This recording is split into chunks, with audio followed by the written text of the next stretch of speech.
여러분에게 이런 질문 하나 던져보고 싶습니다. 왜 기독교가 사랑의 종교입니까? 그 이유는 대단히 간단합니다. 우리가 믿는 하나님, 기독교가 믿는 하나님이 사랑이기 때문에 그렇습니다. 요한 1서 4장 8절 하반절 말씀은 하나님은 누구신가? 하나님은 사랑이다 라고 말합니다. 하나님이 사랑이시기에 그 사랑이신 하나님을 믿는 그 기독교는 당연히 사랑의 종교인 것이지요. 뿐만 아니라 하나님께서 예수님을 이 땅에 보내신 이유, 예수님이 이 땅에 오신 목적, 그리고 예수님께서 이 땅에 오셔서 행하셨던 그 모든 일의 본질도 사랑입니다. 요한복음 3장 16절 말씀은 하나님이 세상을 이처럼 사랑하사 독생자를 주셨다. 예수가 이 땅에 오신 그 근본 원인도 사랑이라고 이야기하지요. 이는 그를 믿는 자마다 멸망하지 않고 영생을 얻게 하려 하심이라. 이것 또한 사랑인 것입니다. 그래서 기독교는 사랑의 종교가 맞습니다. 또 성경은 우리에게 기독교가 사랑의 종교이므로 그리스도인 또한 사랑을 행하는 자여야 한다. 사랑이 그리스도인을 드러내고 표시하는 표지이다라고도 말하고 있습니다. 요한일서 4장 7절부터 8절을 연결해서 읽어보면 사랑하는 자들아 우리가 서로 사랑하자. 사랑은 하나님께 속한 것이니 사랑하는 자마다 하나님으로부터 난 자요 그래서 하나님을 알게 되는 것이고 사랑하지 아니하는 자는 하나님을 알지 못하는 자다. 왜냐하면 하나님이 사랑이기 때문에 그렇다 그랬어요. 하나님이 사랑의 본체이시니까 그 하나님께 속한 자, 하나님을 믿는 자는 당연히 사랑을 알아야 되고 그 사랑을 실천해야 하는 자다. 그러므로 참된 그리스도인의 표지는 뭐냐? 그 사람이 얼마만큼 이 교회라고 하는 곳에 출석을 열심히 하느냐 보다 얼마나 성경에 대한 그런 지식들을 가지고 있느냐 보다 더 명확하고 더 분명한 표지는 그 사람이 사랑을 알며 사랑을 행하는가 그렇지 않는가로 증명된다고 성경이 말합니다. 이처럼 우리는 사랑이 중요한 사람들입니다. 요한복음 13장이 시작되는 그 서두에 예수님은 지금 죽음을 눈앞에 두고 죽음을 코앞에 두고 있는 그 순간에도 예수님이 사랑 때문에 오셨고 사랑이 예수님의 그 본질이기 때문에 주님은 끝까지 사랑을 놓지 않고 사랑을 붙들고 계신 것을 우리는 이미 살펴봤어요. 1절 말씀을 보실까요?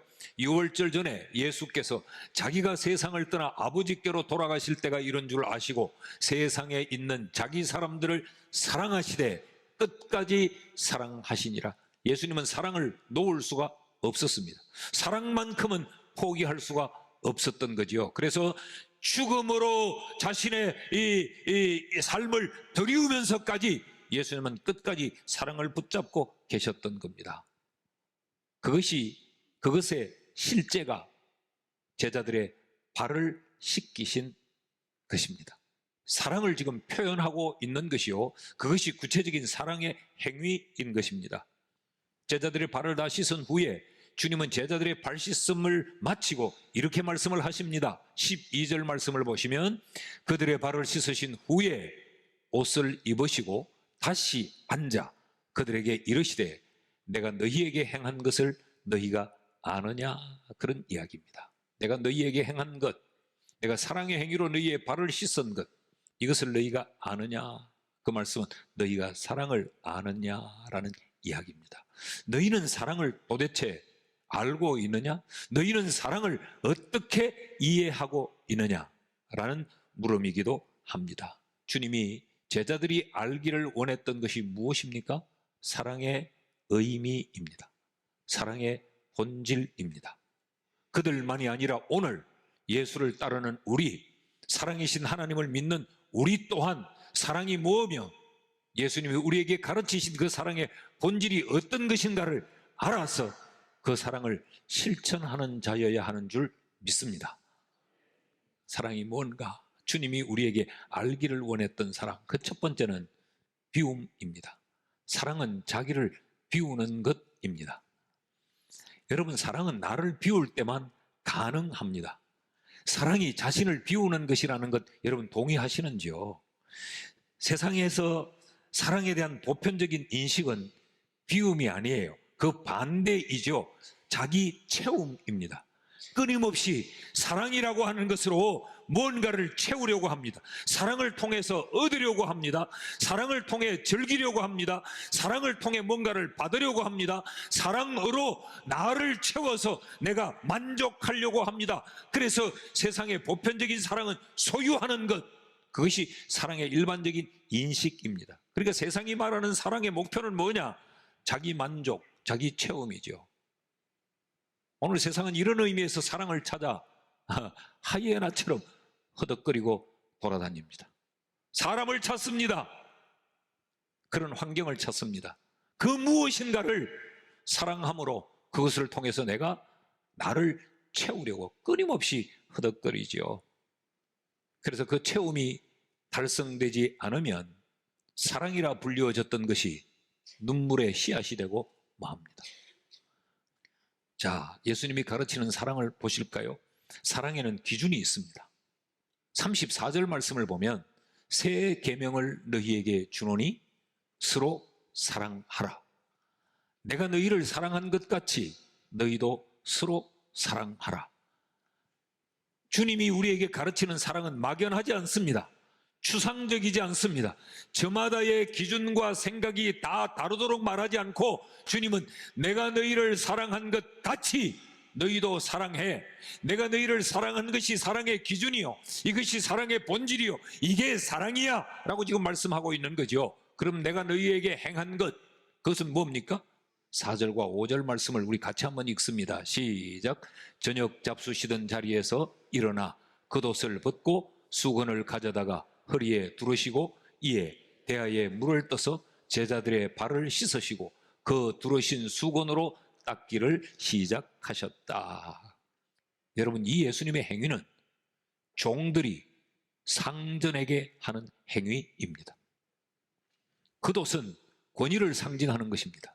그런데 이 겉옷을 벗어 던지고 주님이 물을 떠와 허리에 수건을 두르고 그리고 제자들의 발을 씻었다는 말은 제자들 앞에 무릎을 꿇었고 그 제자들 앞에 머리를 숙였다는 이야기예요. 예수님의 손은 하나님의 권능과 권세를 드러내시던 손입니다. 기적을 행하던 그 손입니다. 그 손으로 주님은 지금 제자들의 때 묻은 발을 닦고 계시는 거죠.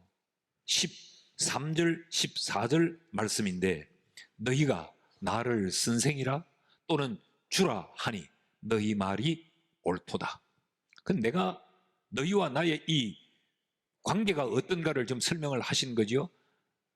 내가 주와 또는 선생이 되어 너희 발을 씻었으니 너희도 서로 발을 씻어주는 것이 옳으니라. 주님 여기서 드러내는 단어가 있습니다. 내가 주요 선생이다. 그런데 지금 주요 선생인 내가 제자인 너희들의 지금 발을 씻고 있다. 그런 이야기죠. 우리가 주라는 이 말은 우리도 주여 주님을 잘 부르고 이 주라는 말에 대한 설명을 많이 들었어요. 주, 큐리오스, 주인이라는 이야기지요. 그런데 단순히 그냥 주인이라는 의미를 뛰어넘는 단어입니다. 지금 요한복음 13장에 이 사건이 기록될 때가 1세기예요. 이 1세기에 이 큐리오스라고 하는 이 단어는 신과 왕에게 사용되던 절대적 극존칭어입니다. 제자들은 지금 주님을 그렇게 모셨습니다. 당신이 우리의 왕이요, 당신이 우리의 신이요. 그랬던 그 주님이 겉옷을 벗어던집니다. 권위의 옷을 벗고 식사 중 둘렀던 그 수건을 허리에 두르시고 식사하시던 그 손으로 제자들의 발을 닦는데 그들 앞에 무릎을 꿇고 머리를 숙였습니다. 무슨 뜻입니까? 예수님은 자기를 내려놓았다는 이야기입니다. 예수님은 주요 선생님을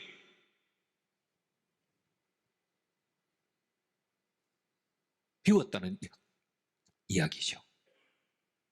이것이 사랑이라는 겁니다. 사랑은 나를 비우는 것이지, 사랑은 내 만족을 위해 나를 채우는 것이 아니라는 거예요. 이것을 너희가 아느냐라는 이야기입니다. 우리는 십자가를 사랑이라고 말하죠. 여러분, 사실은 십자가는 끔찍한 형틀입니다. 사형 형틀입니다. 생각하기도 싫은 겁니다. 그런데 우리는 십자가를 사랑하고 십자가를 자랑합니다. 왜 그럴까요? 십자가는 예수님의 자기 비움이기 때문에 그렇습니다. 십자가는 우리에게 뭘 말하느냐? 나를 비웠다. 나를 내려놓았다.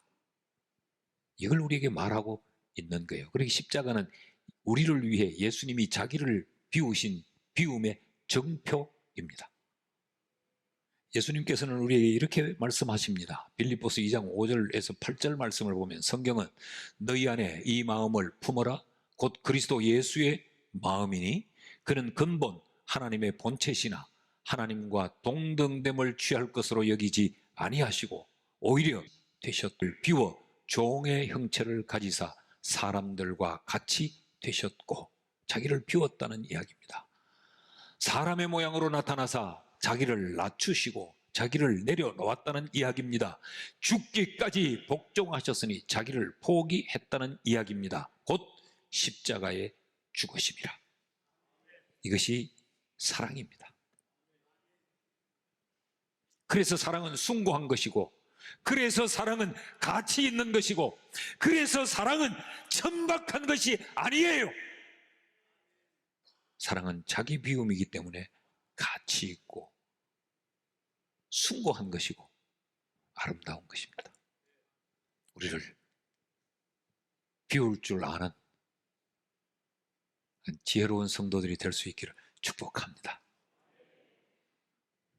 둘째로, 예수님께서 너희가 아느냐라고 말씀하셨던 그 질문의 두 번째 대답은 사랑은 수용입니다. 상대를 받아들이는 겁니다. 상대를 이해하는 것입니다. 상대를 용서하고 용납하는 것입니다. 예수님과 제자들이 함께하고 있는 이 최후의 만찬, 이 만찬의 자리를 좀 더 주목해 봅시다. 여기 어떤 자들이 앉아 있는가? 제자들과 함께 하고 있죠. 그 제자 중 하나는 이 만찬의 자리에 오기 전에 빌라도를 찾아가 예수님을 팔아넘길 흥정을 하고 온 자입니다. 그런데 우리가 저지난 시간 말씀을 살피면서 요한복음 13장에는 유독히 많이 등장하는 단어가 하나 있다 그랬죠. 아시고, 예수께서 아시고 아시니 알다라는 단어가 많이 등장한다 그랬죠. 여기도 그 단어가 등장하고 있어요. 21절 말씀을 보면 예수께서 이 말씀을 하시고 심령이 괴로워 정언하여 이르시되 내가 진실로 진실로 너희에게 이르노니 너희 중 하나가 나를 팔리라. 주님은 이렇게 시침을 뚝 떼고 앉아있지만 주님은 아셨어요. 나를 팔아넘길 그놈이 누구인지를 아셨어요. 그래서 주님이 마음이 어땠다고 이야기합니까? 예수님의 심령이 괴로웠다 그랬어요. 마음이 너무 아픈 거죠. 요한복음에는 기록하고 있지 않는데 동일한 사건을 기록한 마태복음 26장에 보면 25절에 이런 기록이 있습니다. 예수를 파는 유다가 대답하여 이르되 랍비여 나는 아니지요? 대답하시되 네가 말하였도다. 예수님이 여기 나를 팔 자가 있다. 그러니까 그 당사자인 유다가 나는 아니지요 주님. 얼마나 뻔뻔스럽고 얼마나 악합니까? 그런데 여러분, 이 모습 속에 우리의 모습이 있을 수 있다는 것을 아십니까? 오늘 이 순간에 이 예배의 자리에 유다와 같은 모습이 우리의 모습일 수 있다는 사실을 한번 생각해 보십시오. 이뿐 아닙니다. 베드로는 불과 몇 시간 뒤에 예수를 알지 못한다고 부인하고 오히려 땅에 침을 뱉으면서 예수를 저주까지 할 그 베드로가 이 식탁에 앉아 있습니다. 이럴 때 베드로가 누굽니까? 누가 주님을 팔자입니까? 하고 옷소매를 걷어붙이면서 혈기를 가지고 일어섰어요. 주님이 그것도 아셨어요. 지금 그러지만 실제로 이 일을 만나면 너는 사정없이 내게 등을 돌리고 나를 저주할 자야. 이런 자들이 거기 앉아 있습니다. 그런가 하면 누가복음 22장 24절에 보면요, 또 그들 사이에 그중 누가 크냐 하는 다툼이 난지라. 욕심에 사로잡혀서 욕망의 화신이 되어 끊임없이 자기를 채우려고만 혈안이 되어 있는 그 자들이 지금 주님의 식탁에 함께 앉아 있습니다. 그럼에도 불구하고 주님은 그들의 발을 씻기십니다. 제자들의 발을 종처럼 발을 씻기셨습니다. 이것이 사랑이라는 겁니다.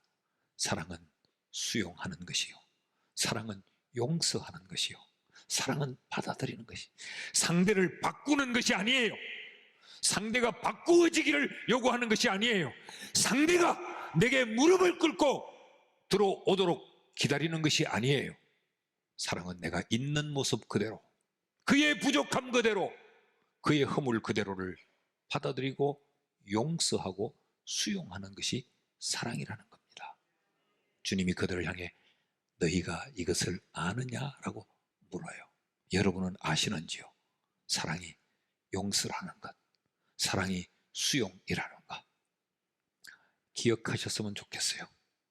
내가 가룟 유다였고, 내가 그날 그 시각 그 식탁에 있었던 베드로였고, 내가 그때 그 제자들인데 예수의 사랑 때문에 오늘 우리는 하나님의 사람이 되어 여기 있다는 걸 기억하셨으면 좋겠어요. 예수님이 하시는 말씀 다시 한번 귀 기울여 보시죠. 12절입니다. 그들의 발을 씻으신 후에 옷을 입으시고 다시 자리에 앉으셔서 그들에게 말하기를 내가 너희에게 행한 것을 너희가 아느냐. 그 주님이 오늘 우리에게도 그렇게 물어요. 너가 아니? 내가 너 발 씻어줬다는 거. 너가 아냐? 더러운 네 앞에 내가 무릎을 꿇었다는 거. 네 아니? 죽은 너를 위해 너 살리려고 내가 십자가에서 나를 내어놓고 너를 받았다는 거. 너 그거 아니? 라고 묻습니다. 여러분, 지금 우리에겐 이런 사랑이 필요하지 않습니까? 사랑은 긍휼의 마음으로 이해하고 용서하고 내가 끌어안는 것입니다. 매력을 느껴서 막 끌려가는 게 아니에요. 여러분, 그 매력이 언제까지 갈까요? 네? 여러분, 매력은 잠시 우리의 눈을 미혹할 뿐 금세 흉한 모습으로 우리에게 드러나요. 그러므로 여러분, 지금 내가 사랑해야 될 사람을 사랑하는, 수용하고 용서하고 받아들이고 품는 우리가 될 수 있기를 주의 이름으로 축복합니다. 셋째로, 사랑은 무엇인가? 주님이 너 아니라고 하시면서 가르쳐준 그 사랑은 책임입니다. 사랑은 감정을 따라 움직이는 것이 아니에요. 사랑은 책임을 지는 것입니다. 그런데 우리는 사랑을 자꾸 감정으로 대하려고 합니다. 사랑을 계명이라고 말합니다. 감정은 명령할 수 없어요. 사랑을 명령하는 것을 보면 사랑은 감정이 아니고 사랑은 책임이기 때문에 그렇습니다. 14절 말씀을 보면요, 내가 주와 또는 선생이 되어 너희 발을 씻었으니 너희도 서로 발을 씻어주는 것이 옳으니라. 여기 옳다라는 말은 맞다 틀리다를 말하는 단어가 아니에요. 뭐 그런 의미도 여기 뭐 들어있지만, 이게 옳다라고 하는 이 말은 오페일로라고 하는 단어인데 빚지다, 채무를 이야기하는 겁니다. 반드시 이행해야 될 의무, 그 책무를 뜻하는 단어가 여기 옳다, 오페일로라고 하는 단어를 여기 쓰고 있는 거예요. 예수님의 십자가는 죄의 대가를 지불했다, 책무를 감당했다고 하는 영수증이 십자가예요. 그게 사랑이라는 겁니다. 우리는 사랑을 책임으로 생각하지 않아요. 오늘날 이 땅에 뿌려진 많은 불행의 흔적들은 사랑을 책임인 줄 몰랐던 그 잘못된 오해 때문에 남아있는 흔적들입니다. 우리는 이렇게 생각하는 거죠. 감정이 끌릴 때, 그때 사랑의 옷을 입히고, 내 감정이 끌리지 않으면 그때는 사랑의 옷을 벗겨버리는 겁니다. 그러니까 그때 그것이 사랑이라고 입혀놓았던 그 흔적들이 얼마나 우리 주변에는 많이 남는지 모릅니다. 에덴 동산에서 아담과 하와의 불행의 흔적도 역사를 이어가는 동안 계속적으로 우리에게 흔적으로 남아 있는데, 그것도 책임인 줄 몰랐어요. 하나님을 사랑하는 것이.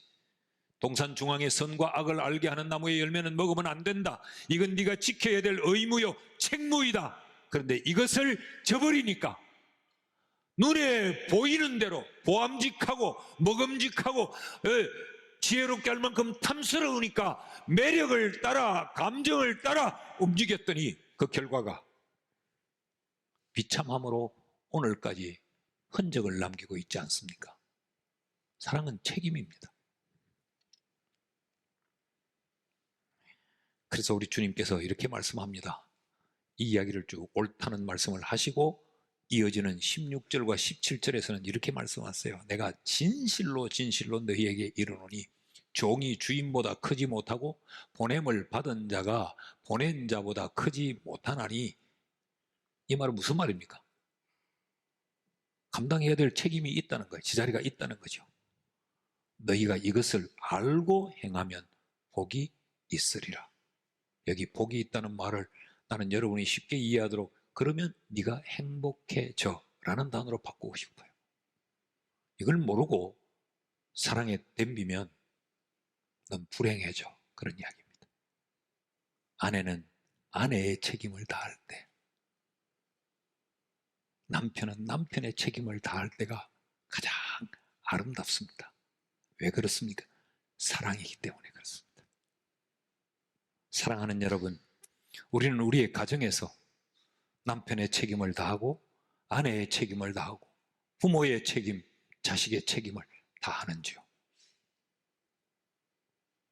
그것이 사랑입니다.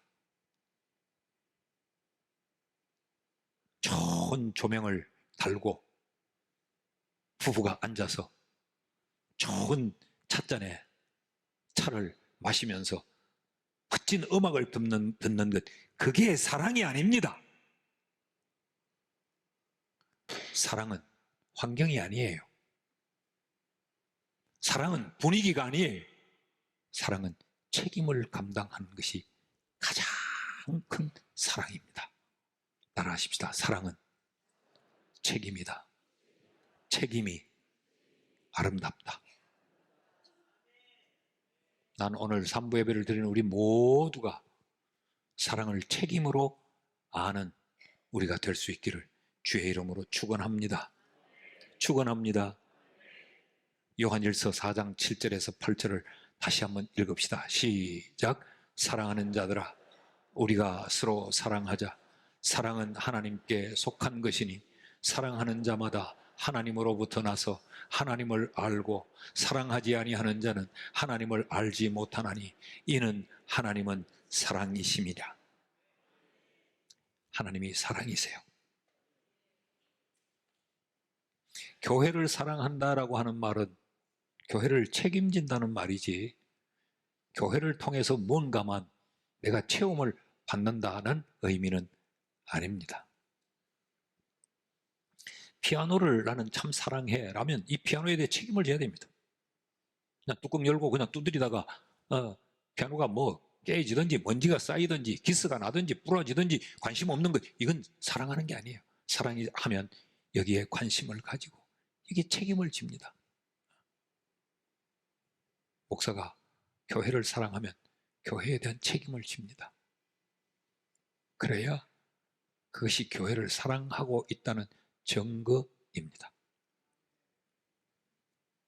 난 오늘 삼부 예배를 드리는 여러분 모두가 비움과 수용과 책임, 이 세 가지를 꼭 기억하셨으면 좋겠어요.